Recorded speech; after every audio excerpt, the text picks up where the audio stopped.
Well, hello, hello. It is time for Training Tuesday. This is Natalie Hahn. I am CEO of Dirty Girls Consulting, and tonight's Training Tuesday is brought to you from the scenic state of Arizona. And I had to close the curtains behind me because it's still bright outside and it was backlit and the lighting was troublesome. So I am talking to you guys from my lovely hotel room in Arizona. As you all know, I'm traveling, so I have been traveling for the last week and a half now in different places, and I'm here for the holidays with my family in outside of Phoenix.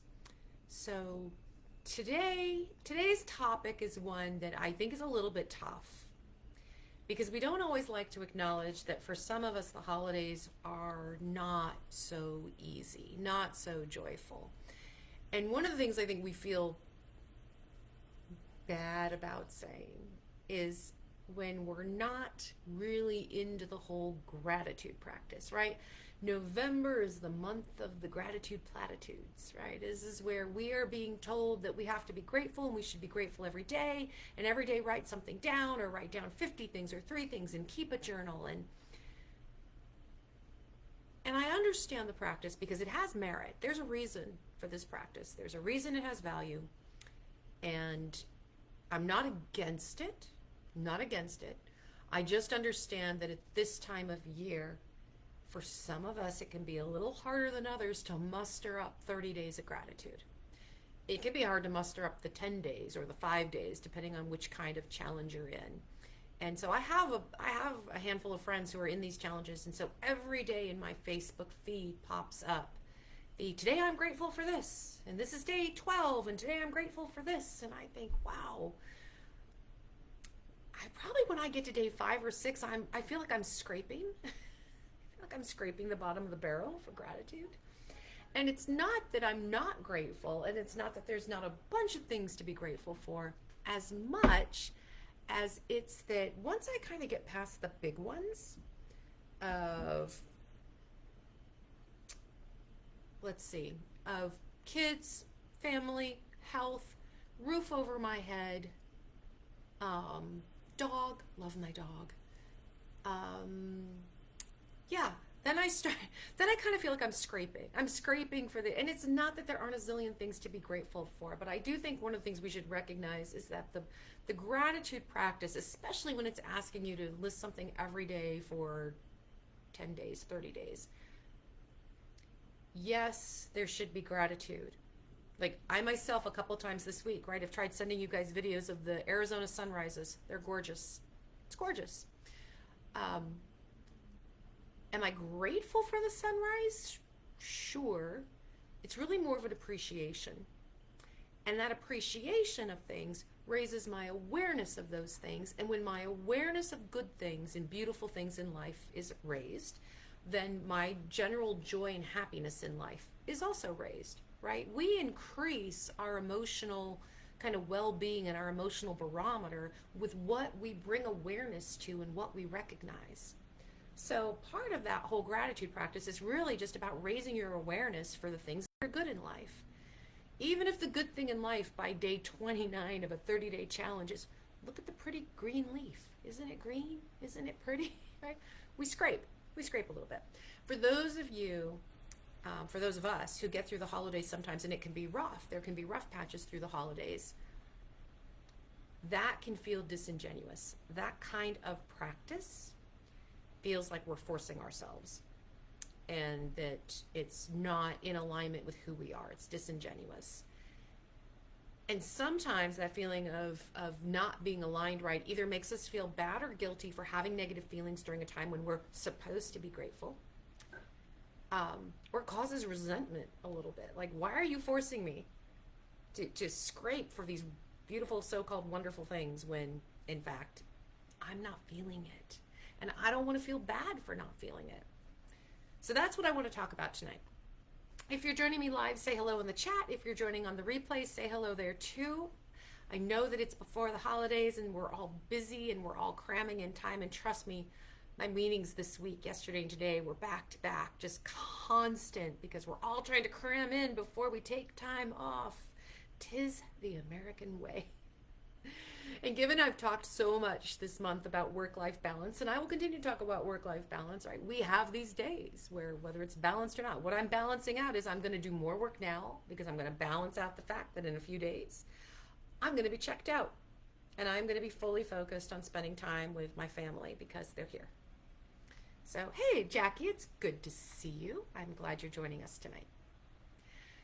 So, while some people feel excitement, right? The topic tonight is gratitude platitudes and kind of alternate ways of dealing with some of this stuff, right? While some people feel excited and happy, and I do, I actually love the holidays, but they're tough for me sometimes. There can be an underlying sense or an overlaying sense of stress, of anxiety, of anger, of resentment, and it can be tied to, I don't know, financial strain. This is a very expensive time of year. And between paying, for example, for travel or gifts or just the extra eating out because people expect you to go to holiday dinners and holiday parties, or maybe there's a secret Santa thing going on or that's going to be kicking off soon.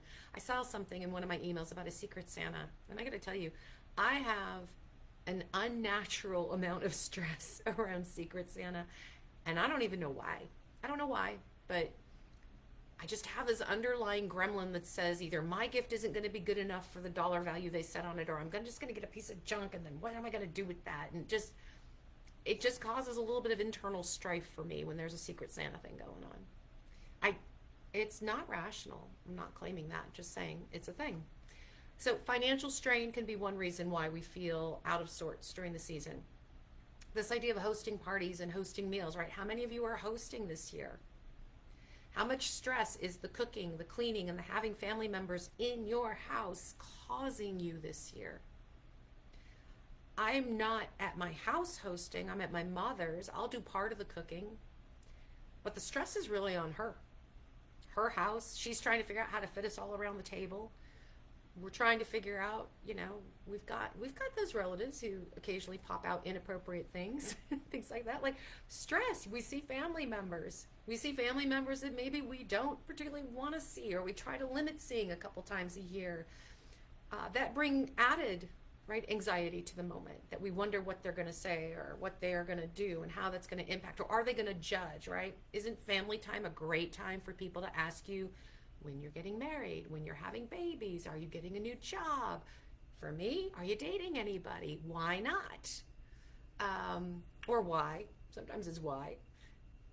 Just questions about your life that make you question, am I doing the right thing? Am I living my life wrong? I have to answer these questions and they're all judging me for it, right? So there's a whole lot of just anxiety that comes with that. There's political discourse with friends and family, especially this time of year. Just have elections in November. January, especially if it's a presidential election, is when the offices turn. If you have family members on opposite sides of the political spectrum, which I do, the idea even that somebody might bring up politics becomes stressful. So pressure of seeing your family, pressure around social functions, financial pressure, old resentments brought, right? All year long, I haven't seen somebody.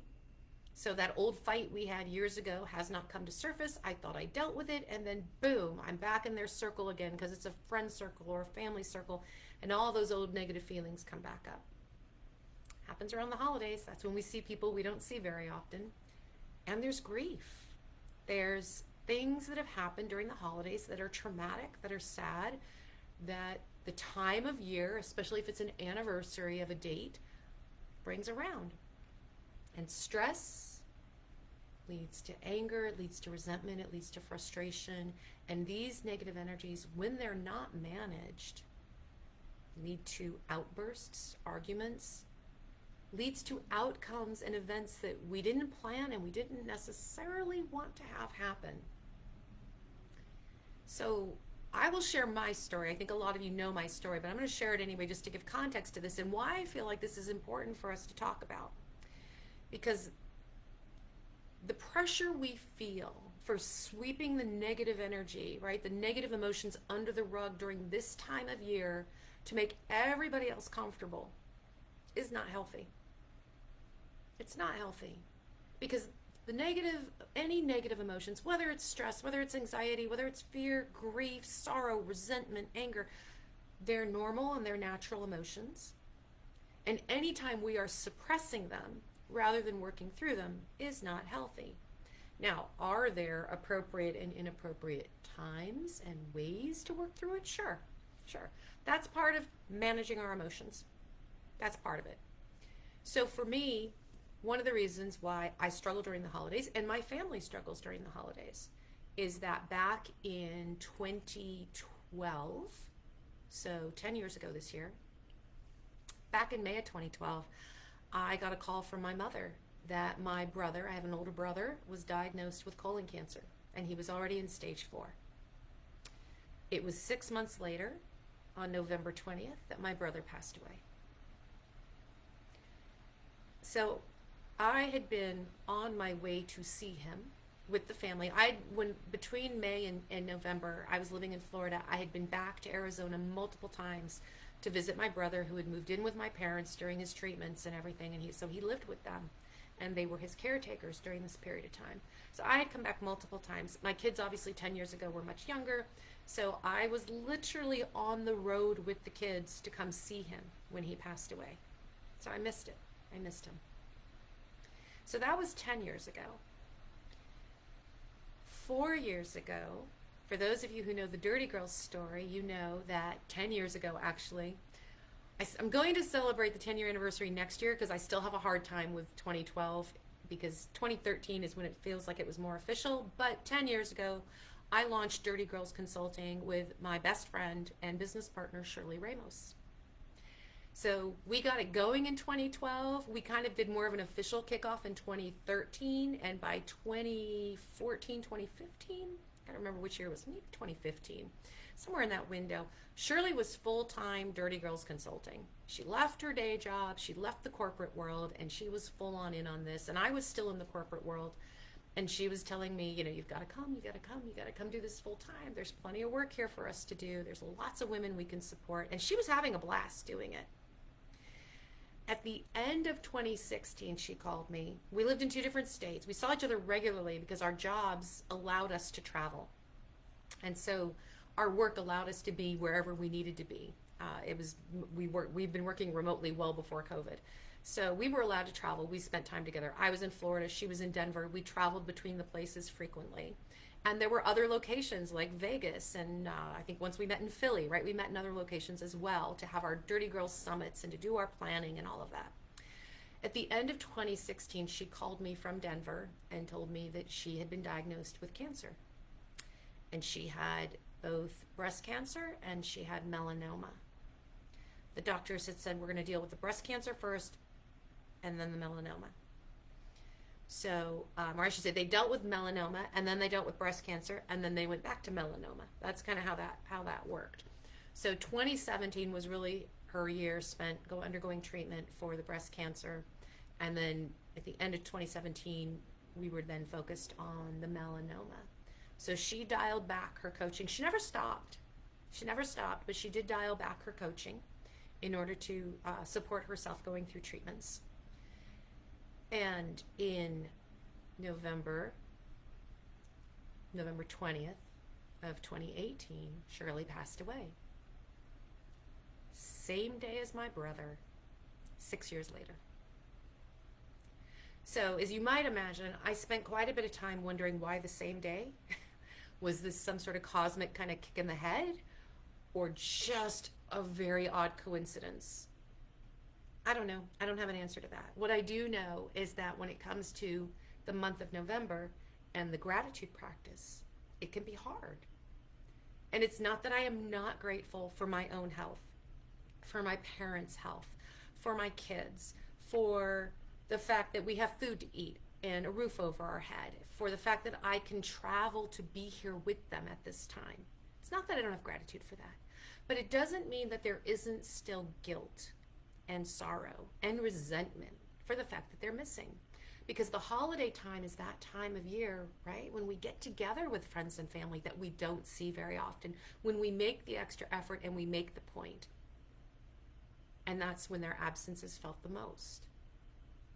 So there's a lot of raw emotions that happen even 10 years later and even 4 years later. And I don't want to underemphasize the fact that that in the time period that Shirley and I were best friends and business partners up until she died, I talked to her every single day. I talked to her more than I talked to my parents. I talked to her more than I talked to my kids, who, by the way, once they move out, do not call you nearly so much. More than the men I was dating. Shirley was the constant. I talked to her every damn day. So it was a huge gap in my life when she left. And I imagine, too, a lot about how my parents suffer, right? For 10 years now, knowing that their oldest child had passed away before them, which I think is heartrending for any parent. But there's this kind of place you get to where there's not so much to say anymore. The grief is quiet. And it doesn't mean that it's not there and it doesn't come, but it's quiet. It's quiet. It still comes in pockets and waves, in moments. But the feeling underneath that, the guilt, the sorrow, the anger, the resentment, while they lessen and while you manage it, they still crop up from time to time.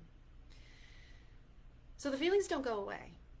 And then when you see this common Facebook practice, right, of the daily gratitude practice, again, I am not knocking the gratitude practice. It serves a purpose. I think it serves an excellent purpose. But there are days when I look at that and go, please, just stop.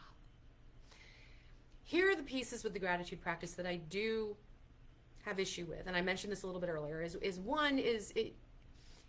it glosses over the negative emotions. So if you're doing enough of that gratitude practice where you're naming something every day and you're forcing yourself to be happy and grateful every day, it glosses over the fact that there is a very real emotion there that you might be better off just sitting with for a bit and processing through before getting on with your day. It can make you feel like those negative emotions are not valid or appropriate, when in fact they are both. How we manage them might make it inappropriate, right? But they are valid and they are appropriate to have the feelings. It gets repetitive after a while, right? Especially if you're doing that 30-day practice, boy, you are digging. And I'd rather look at it as this is a practice in how we raise awareness, not necessarily a practice now I have to be grateful for everything. That just feels like more pressure. When it doesn't address the negative emotions, and more to the point, it causes us to suppress the negative emotions, it actually builds that little volcano so that we have even more negative emotion. Because now we're irritated about the fact that we had to suppress it. We had to hide our feelings. We had to not express the sadness or not express the anger. And instead, it's just all bubbling up inside, and that part's not healthy. So what I want to talk about tonight is, how do we manage this?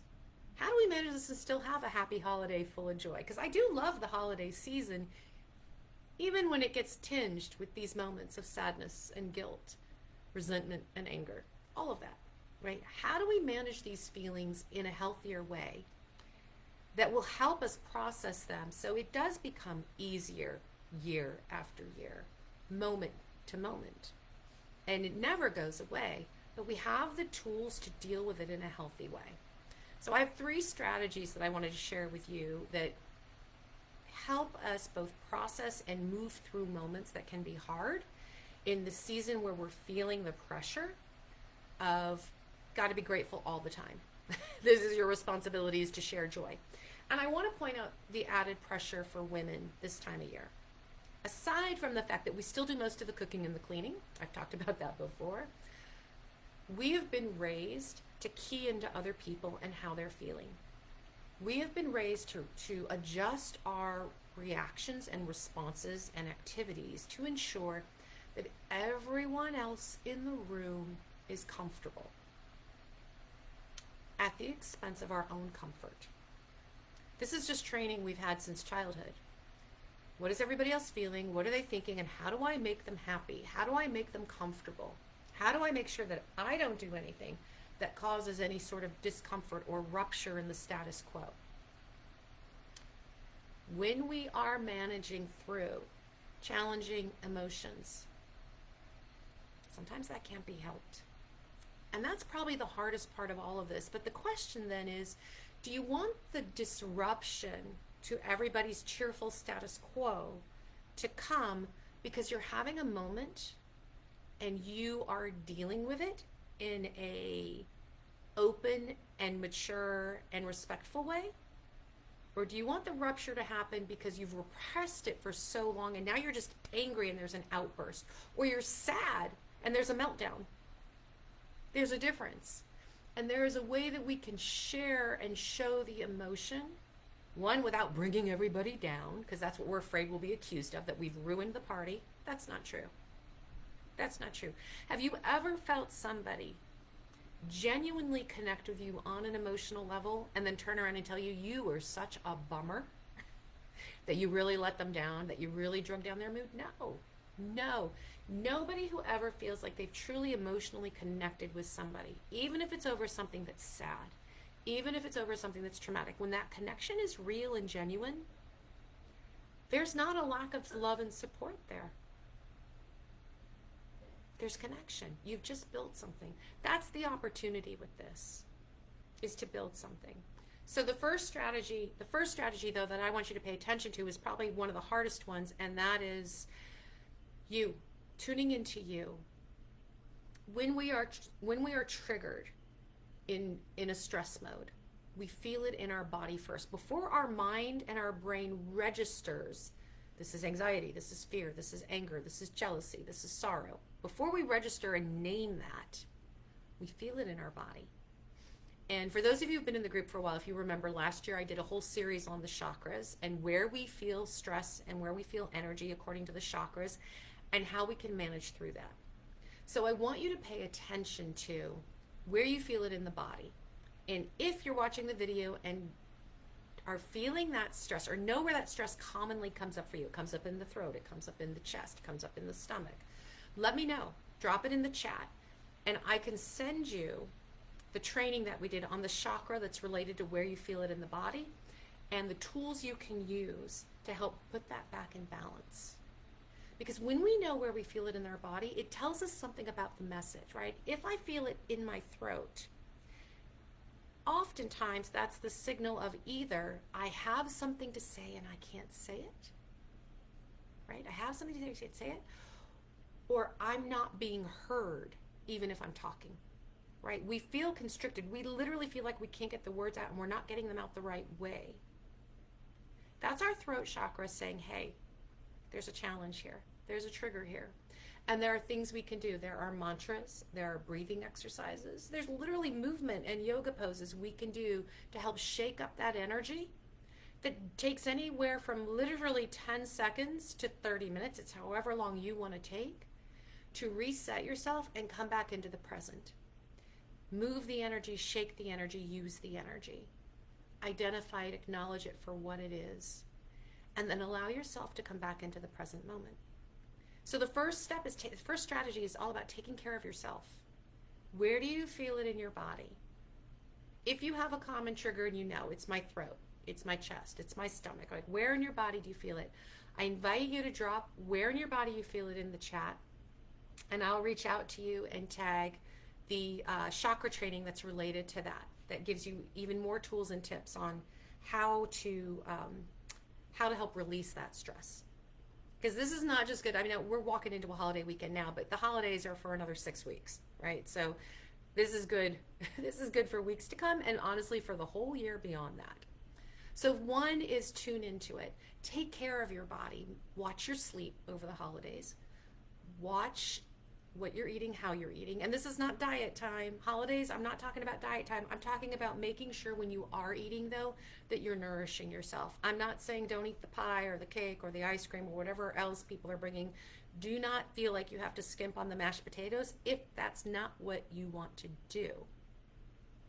But do make sure that you are eating, that you have some sort of balance in your diet, because what we put in our body does impact our mood levels. What we put in our body does trigger certain hormones, and our hormones trigger both our weight gain and our moods. And if you find yourself in a situation, in a conversation, in a room where there is tension and there are triggers going on, if nothing else, walk out. Strategy one is take care of yourself first and tune into your body. And if that means you have to go for a 5-minute walk or a 20-minute walk and leave the environment that you're in, to get a clear head and reset yourself so that you do not engage in something that is going to be harmful or hurtful to you as well as potentially to others, then that's the priority. Now, the second strategy is communication. It's communicating what you need. This is the hardest of the three. I said that paying attention to yourself and your body is hard, and it is, but the hardest of the three is then communicating. How do I share that? What do I do with that? Right? When I'm in a room full of people and half of them are triggering me, right? What do I do? The choice we make in this moment, and it is a conscious choice you make, is it more important for the other to feel comfortable? Is it more important for the other to have their feelings spared than it is for me? To stand up for myself, to stand up for my boundaries, to draw a line. And you may decide that it is. You may decide it's not worth it in this moment. Let her have her say, or let her believe what she believes, and I'm going to step back from this.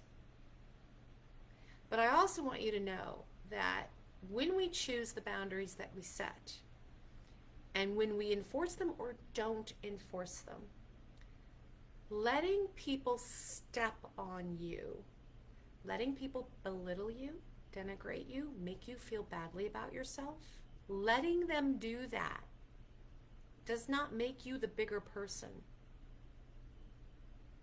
There's a difference between setting a boundary that stops an attack and then you yourself going on the attack.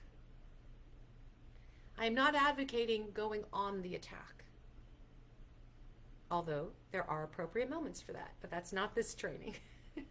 This training is keeping your boundary of, I do not deserve to be spoken to that way. I do not deserve to be attacked in this way. Therefore, here is my boundary.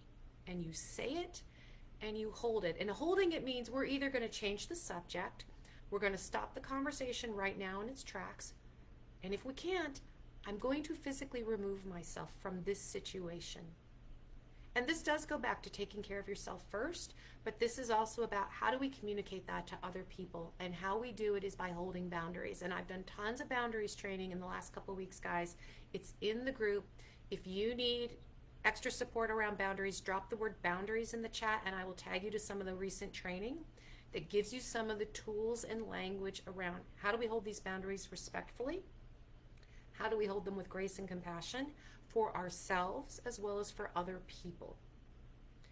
But that's key. That is key. The holidays are not the excuse for Aunt Edna to go on her tirade or for Uncle John to make his racist remarks. It's just not. It's not the excuse for bad behavior. And while we might acknowledge that it's going to happen, or that it's at high risk for happening, and we might even have leeway for what we allow, at the end of the day, I want you to know and to own that letting other people denigrate you in any way,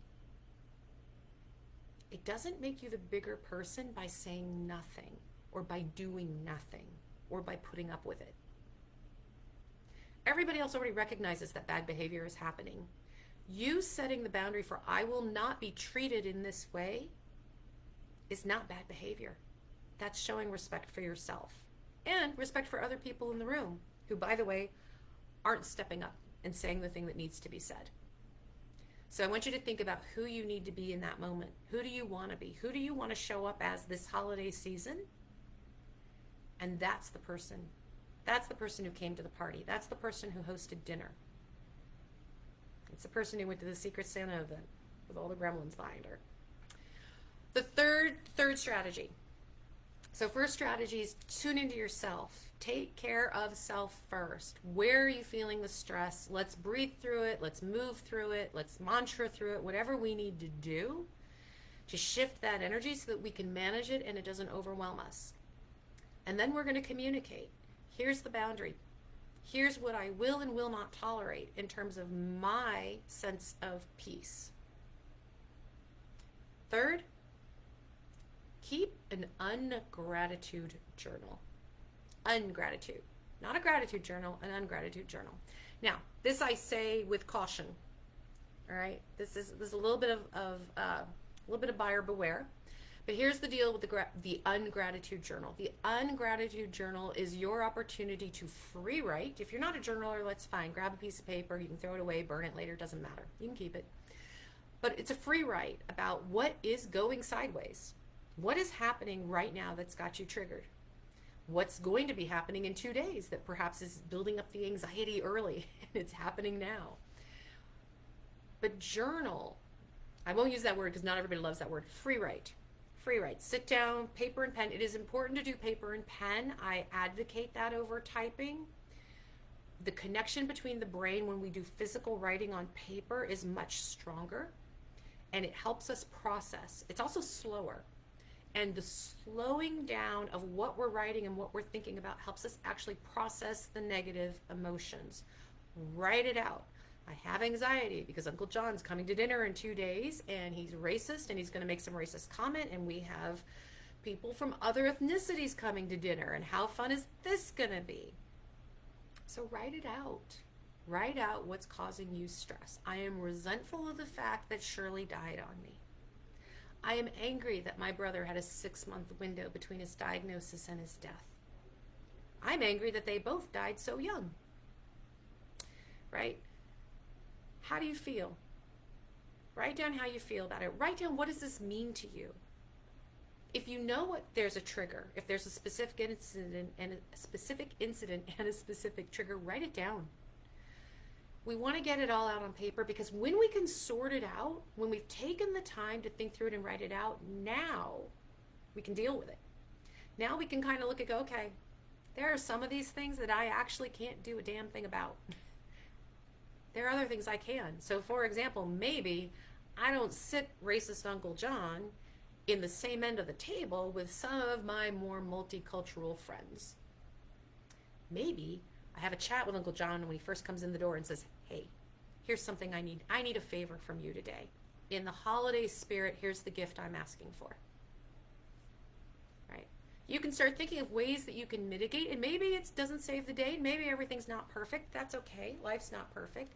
But it gives you a sense of control when you start to really, literally spell it out. It also gives us an opportunity to validate our feelings and to affirm the fact my feelings are real, my feelings are valid. There's nothing wrong with them. There's a reason I'm having these feelings right now. But I can validate and own and experience my feelings without them spilling over onto everyone else, when maybe everyone else doesn't deserve it. When maybe of everyone else in the room, there's actually only 2 or 3 of them that I trust to help me hold these feelings and work through them. So I can work through it and move through it in a way that allows me to hold on to it, so that I know after dinner, when it's just me and Mom, we can have a chat, right? After the big party, when it's just you and your sister or your cousin or whoever it is that can hold that space for you, you know you're going to get a chance to do that. Now, here's the caution. This is the buyer beware part. This is not an excuse to catalog all the things that are wrong in your life and blame everybody else. We can sink into this pool of sort of self-pity, which actually becomes very self-destructive, and that's not what this is for. This is for you to validate, to explore, to have an open forum to say what you're really feeling, and to release, to resolve, to take action. So what you want to do as you are working through the emotions is you want to start thinking through what are the forward-looking statements. What's the forward-looking mantra I can have? So maybe I don't have a solution for racist Uncle John. I don't have an Uncle John, by the way. This is just an example. But some of us do. I didn't say I didn't have a racist uncle. I just don't have an Uncle John. If, for example, there is no solution I can come up with for what to do with my uncle, then maybe the mantra that I have for myself that day is just breathe and let him be. Let him be. He is who he is. It is not my responsibility to correct Uncle John. It's actually not my responsibility to make sure my friends are not offended or don't deal with it in a graceful way. And in fact, if he does offend my friends and they speak up, that's for him to deal with. Maybe my mantra for the day is it will be what it will be, and my job is to be the best hostess I can be. I'm going to stay focused on making sure that the environment I am creating is as supportive as possible. What you people do in it is up to you. So having this free right to kind of vent through what's going on is the opportunity also to say, okay, here's what I can do and here's what I can't do. But it is not to become your cesspool of self-pity and blame and resentment that you then carry with you into the rest of the day.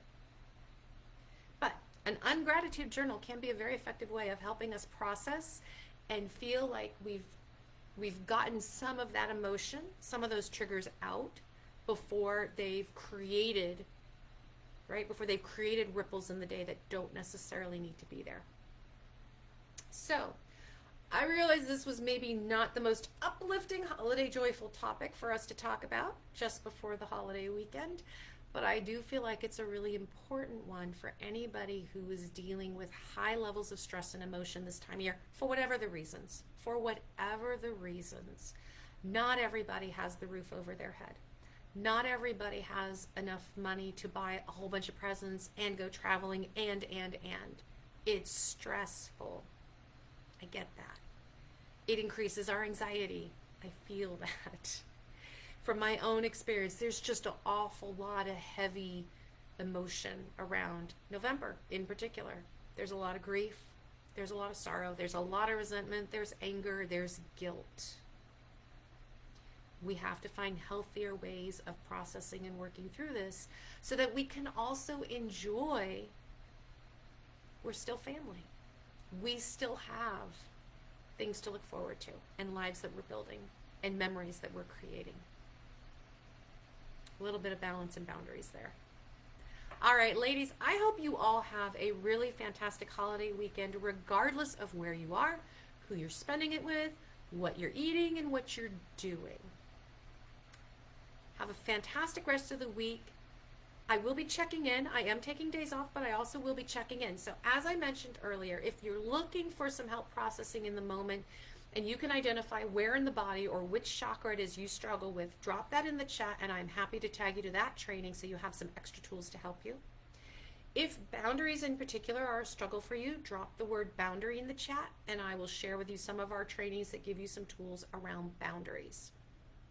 If you decide to keep an ungratitude journal, I would love to hear from you over the next few weeks how that works out and if that's helping you at all. In the meantime, it is time for us to go check into a holiday week, find our joy and gratitude, and allow ourselves to be human and to be real and to truly connect with the people around us who we love. Have a great week, ladies, and I will be talking to you soon.